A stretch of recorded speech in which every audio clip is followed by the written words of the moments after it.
pessoal! Estamos iniciando mais um episódio do podcast. Eu me chamo Giovana, sou acadêmica de Ciências Biológicas pela Universidade do Estado do Amazonas e também sou assistente a docente pelo LEPED. Eu sou mulher, sou alta, tenho cerca de 1,70 m, tenho cabelo curto, acima do ombro, uso óculos, sou branca. E hoje estou vestindo uma calça preta e uma camisa verde. Então, para todos que nos acompanham nesse momento, este é o segundo episódio da segunda temporada do podcast, que é mais um novo ecossistema comunicacional do LEPET, né, que é realizado pelo Programa de Assistência à Docência, pelo Laboratório de Ação, Criação, Imagem e Sons, o LACRE. E o podcast ele tem como principal objetivo ampliar os conhecimentos pedagógicos e acadêmicos dos graduandos das licenciaturas, né, da UEA, e sobre pautas importantes para o desenvolvimento profissional desses futuros professores, tendo sempre a escola como ponto de partida e ponto de chegada de suas reflexões. E nesta segunda temporada, nos dedicaremos a conversar sobre o projeto Oficina de Formação em Serviço, que é a OFIS, que já foi introduzida no primeiro episódio, né, a conversa com a professora doutora Egle Portela. E também nessa segunda temporada falaremos sobre os desafios e avanços da educação especial e inclusiva em contextos interculturais. O tema do episódio de hoje é assistente docente, pesquisa, formação, nós dois com os cotidianos da escola. E para esta conversa de hoje, né, o podcast convidou o acadêmico de Geografia da Universidade do Estado do Amazonas, Leonardo Machado, que é assistente a docente desde 2023. Então, primeiramente, quero agradecer a sua presença aqui no podcast, Leonardo, seja bem-vindo, e é uma honra tê-lo aqui conosco. Olá, boa tarde, obrigado pelo convite. Acho muito importante esse processo agora dentro de expansão, né, dos nossos conhecimentos feitos no PAD, por esse complexo comunicacional. E como você falou, me chamo Leonardo, sou graduando em Geografia, sou homem, me identifico com meu gênero, tenho cerca de 1,78 m, estou vestido com a camisa do time do qual faço parte, que é de Geografia Tectônicos, estou de calça jeans e tênis. Então, mais uma vez, agradecer a tua presença aqui no podcast, Leonardo. E iniciar a nossa conversa perguntando mais sobre a pesquisa-formação que é feita nessa edição da proposta formativa do projeto Office, né? Então, nesta edição, a proposta formativa do projeto Office é educação especial inclusiva em contextos interculturais. E os assistentes a docentes, né, integrantes do PAD, realizaram nas escolas uma pesquisa chamada Pesquisa-Formação Nós Dois com os Cotidianos da Escola. Eu queria que você explicasse para a gente um pouco melhor como foi desenvolvida essa pesquisa, quais foram as atividades realizadas nas escolas e também os objetivos dessa pesquisa. É muito interessante a gente começar conceituando, né, o que é o processo de pesquisa-formação Nós Dois com os Cotidianos. Isso porque isso vai dar sentido às ações que foram realizadas e quais foram os objetivos a partir disso. Primeiro, o objetivo, né, começando pelo objetivo, a gente entende que dentro do processo de pesquisa-formação, como o próprio nome diz, a gente está produzindo conhecimento para que ele reverbere numa corporeidade dentro da sala de aula. Isso significa dizer que a gente está estudando para saber para a gente entender certa realidade a partir do recorte da educação inclusiva, para a gente ter um entendimento da realidade que reverbere nas nossas ações enquanto profissionais. E nós dois com os cotidianos entra justamente como uma metodologia que vai cimentar essa realidade. Isso porque quando a gente entende o processo docente, a gente precisa entender que ele é feito de relações interhumanas, que ele é feito num determinado espaço. E o cotidiano é justamente esse espaço, né, com várias temporalidades, de vários sujeitos, que constrói a sua vida no dia a dia com as suas várias realidades, subjetividades e etc. E esse cotidiano, como a professora Egle disse em certa formação, é a construção da realidade, da realidade cotidiana mesmo.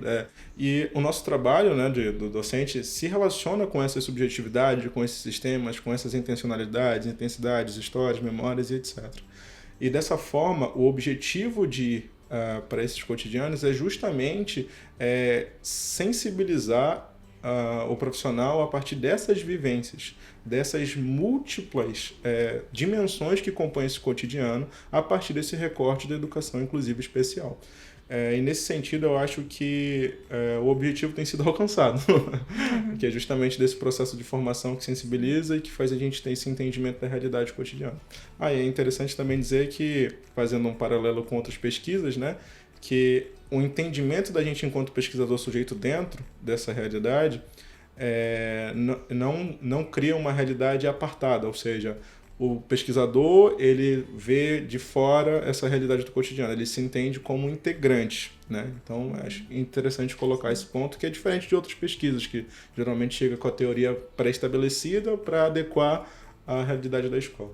Sim, então realmente essa pesquisa é sobre sentir e vivenciar a escola, né? Então, como você falou, nós fomos às escolas, eu também, enquanto assistente docente, fui nas primeiras idas às escolas, né? As escolas, e as primeiras atividades que fizemos nas escolas foi justamente essa de conhecer quem são os integrantes que estão ali, quem são os alunos, quem são aquelas crianças, né? Em que realidade eles estão vivendo fora da escola. Né? Por isso que as primeiras atividades levadas foram essas de conhecer os familiares, conhecer as suas realidades, né? E aí sim partimos para essas outras atividades de pesquisa que foram, de fato, para conhecer as diferentes dificuldades de aprendizagens, de cognições de cada um daqueles estudantes ali presentes, né? Então, considerando o recorte, né, da pesquisa e essas atividades desenvolvidas com os alunos, qual que foi a sua percepção sobre a realidade encontrada nas escolas e o que mais te chamou a atenção nesses momentos? Acredito que a gente pode separar em dois momentos, né?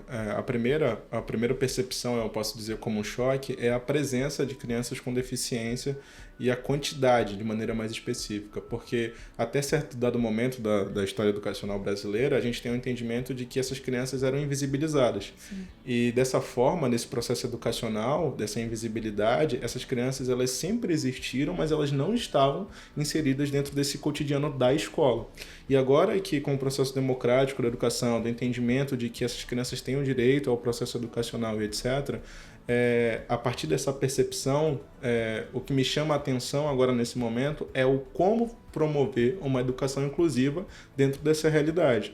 Né? Então a gente vai ter vários quesitos como políticos, como relações de poder, como as condições disciplinantes que a própria escola tem de entendimento de, por exemplo, de enquadramento de sujeito e etc, etc, etc, que a gente precisa levar em consideração para uma promoção de uma educação inclusiva, né? Numa roda de conversa que a gente teve ontem promovida pelo LEPED, pelo PAD, uma professora que é de uma sala de recursos, ela falou uma frase muito interessante, que educação inclusiva não é o professor fazer uma tarefa diferente para o aluno que tem algum tipo de especificidade, sim, mas é conseguir incluir ele dentro do processo, que ele se sinta um sujeito integrante da escola e da sala de aula, etc. E o professor passa por esse entendimento, passa por esse processo. Então, acho que a percepção de que esses alunos estão presentes e o que me chama a atenção é o como fazer isso, né, nesse momento. Sim, exatamente isso, né? Esses alunos foram invisibilizados por muito tempo. O próprio LEPED, nas outras idas às escolas, não ia com esse objetivo de olhar para essa educação inclusiva, né? E aí, quando nós entramos na escola com esse olhar, né, voltando os nossos olhares para essas crianças que possuem essas especificidades, nós vemos o quão grande a quantidade de alunos por sala, né, com alunos atípicos, né? E também, voltando novamente, só citando a importância, né, da pesquisa-formação nos dois com os cotidianos, que até salas que não possuem alunos, crianças com laudo, com diagnóstico, a partir da nossa observação, né, nós percebemos que ali existem crianças que possuem alguma especificidade e que, se fossem pesquisadas, né, investigadas, elas teriam provavelmente um diagnóstico, sendo de algum transtorno, alguma deficiência, né? Então, é exatamente o que me chocou, o que mais me chamou a atenção nessas idas à escola, com esse olhar tão importante voltado para a educação inclusiva, foi justamente esse número dessas crianças que estão ali presentes, né? Como você bem falou. Então, agora, partindo para a nossa, né, próxima pergunta, que fala mais sobre a pluralidade encontrada no PAD, né? Nós sabemos que o PAD ele é composto por acadêmicos das diversas licenciaturas da UEA, por exemplo, você é da Geografia, eu sou da Biologia, temos colegas que são do curso de Letras, Pedagogia, né, Matemática. E eu queria saber como que essa experiência tão plural, né, pautada em uma educação decolonial, lúdica, atrelada ao tripé da universidade, pesquisa, ensino e extensão, tem contribuído para a sua área de conhecimento. No processo de formação dentro da geografia, falando do meu ponto de vista, né, ele tem muitos quesitos que são, por exemplo, acredito eu, contribuições da pedagogia relacionadas a construções didáticas, a metodologias e etc., e que principalmente usam muito do termo interdisciplinaridade, mas que ficam muito no discurso acadêmico. Sim. E que isso gera um pouco de desconforto, porque falar sobre é diferente de fazer, né? Uhum. E aparece que, às vezes, existe um certo distanciamento entre as proposições e a realidade que a gente experiencia nos estágios e na própria universidade, que parece que vive muito do discurso. E dentro do LEPET, dentro do PAD, a gente encontra justamente uma corporificação desse entendimento de interdisciplinaridade. Não só pela gama de cursos que, dentro de uma temática central, todos estão voltados ali para o ramo da educação, tem suas contribuições a partir das suas ciências, então geografia, biologia, etc, etc, mas enquanto sujeitos e de suas subjetividades para além das suas ciências. Por exemplo, eu faço geografia, mas existem colegas com outras subjetividades, de outros lugares, que vieram de outros lugares, de outros gêneros, com outros entendimentos de mundo, que não vai ser a mesma geografia que a minha. Sim. E da mesma forma que o processo educativo, ele não vai ser esse entendimento, como eu posso dizer, genérico, né? Cada particularidade vai exigir do professor um entendimento reflexivo para uma atuação docente que seja condizente com aquela realidade. E dessa forma, acredito que o PAD, né, ele propõe essa realidade interdisciplinar de maneira coesa, não fica só na linha do discurso. E eu acho que isso agrega para a minha área de conhecimento, para a geografia, entendimentos que extrapolam o que eu tinha até então.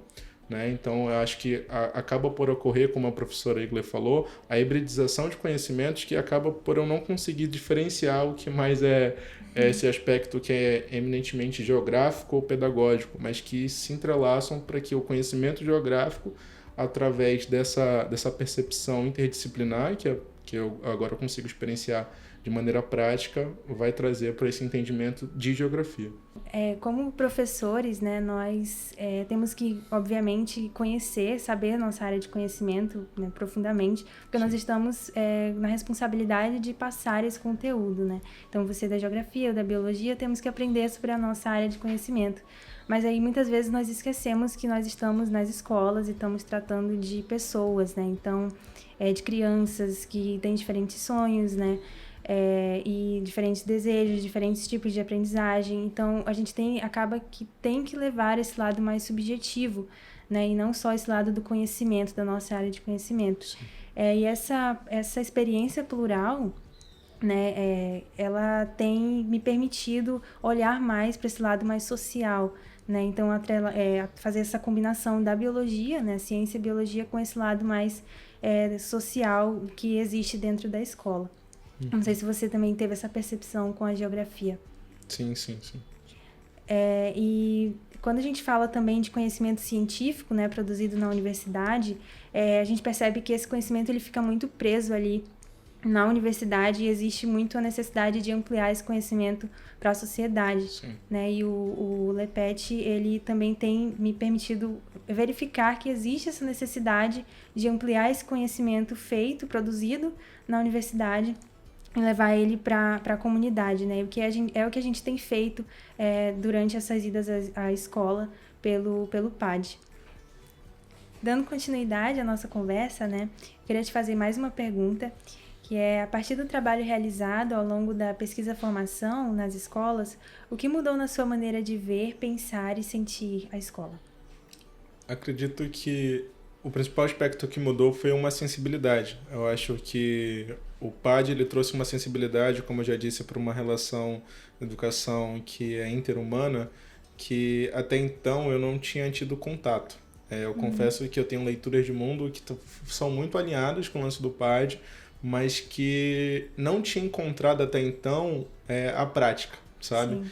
Então é muito engraçado isso, porque como esse ambiente, esse espaço específico, ele trouxe essa sensibilidade que ela tinha leitura, mas ela não tinha parâmetros, ela não tinha, por exemplo, exemplos, como nos próprios formadores, como nos próprios formadores dentro do próprio LEPET. E isso é muito interessante, né? Porque essa sensibilidade ela adiciona o entendimento da escola não só como um processo profissional, mas como um processo de pertencimento a um determinado espaço. Então, por exemplo, eu vou ser professor, muito provavelmente, de alguma escola de Manaus, né? Eu não vou entender essa relação somente como algo profissional esvaziado. Então, olha, eu vou te dar conhecimento, você vai ter conhecimento, a gente nunca mais vai ter contato. Mas como nós fazemos parte do mesmo processo, aliás, de um mesmo espaço, que precisa ter um entendimento de comunidade, que precisa ter um entendimento de reverberar para além de concretudes individualistas. Ou seja, eu vou resolver minha vida pela educação, mas enquanto o mundo está rolando várias crises, né? Então, essa individualidade que é muito comum hoje, eu acho que o PAD está tentando quebrar, fazendo uma proposição de educação que seja mais sensível.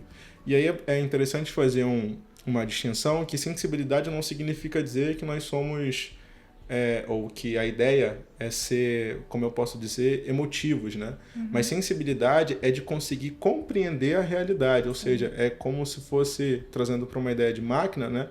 É como se um sensor conseguisse aprender a realidade.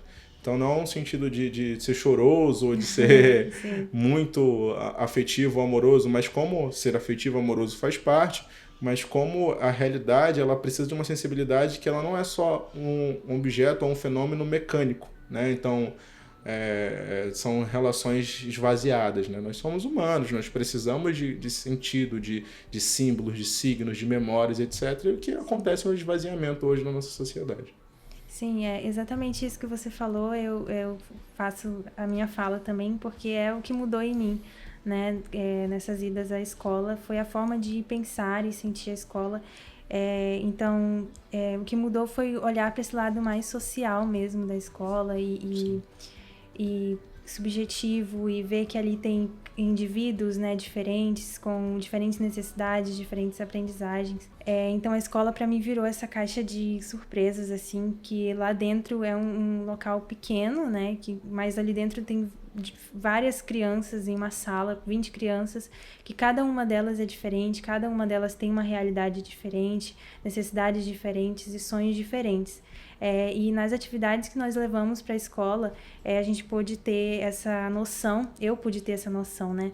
Acho que você também, nas respostas das crianças, quando fizemos a análise, né, dessas atividades, né, e vimos que alguns falavam que sonhos era, por exemplo, conhecer alguém, algum famoso, então outro sonho era voltado mais para o lado profissional, algumas crianças queriam rever algum familiar que já partiu, né? Então, é muito interessante olhar dessa forma para a escola, e eu fiquei mais sensibilizada também quando olho para a escola, né?